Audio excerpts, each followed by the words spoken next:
अमरावतीत फडणवीसांच्या उपस्थितीत विभागातील 5ही जिल्ह्यांची आढावा बैठक संपन्न। अमरावती जिल्हा ग्रामीण आणि वाशिम जिल्हा ग्रामीणमध्ये स्वतंत्र निवडणूक लढण्याचा पदाधिकाऱ्यांचा आग्रह।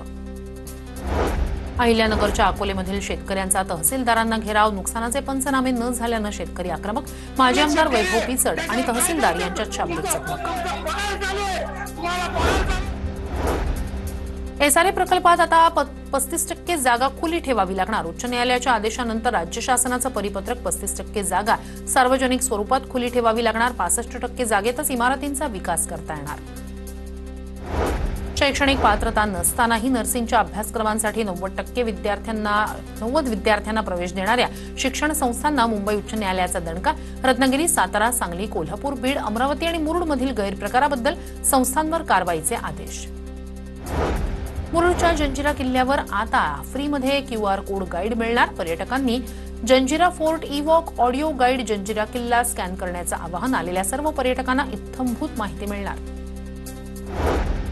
रायगडमधील नागाव आणि श्रीवर्धन समुद्र किनाऱ्यांना ब्लू फ्लॅग पायलट दर्जा आंतरराष्ट्रीय मानांकनामुळे आता पर्यटनाला नवी झेप मिळणार। महाराष्ट्रातील 5 समुद्र किनारे पर्यावरणाच्या दृष्ट्या स्वच्छ, सुरक्षित आणि जागतिक दर्जाचे ठरले।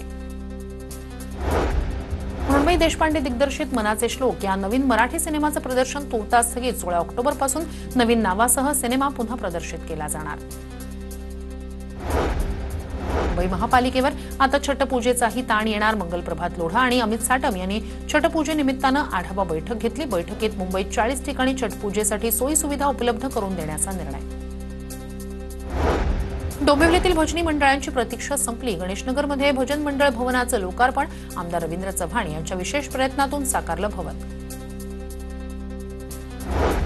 बांधकाम घोटाळ्यात ईडीनं अटक केलेले माजी आयुक्त अनिल कुमार पवार यांच्या विरोधात लाचलुचपत प्रतिबंधक विभागाकडे तक्रार।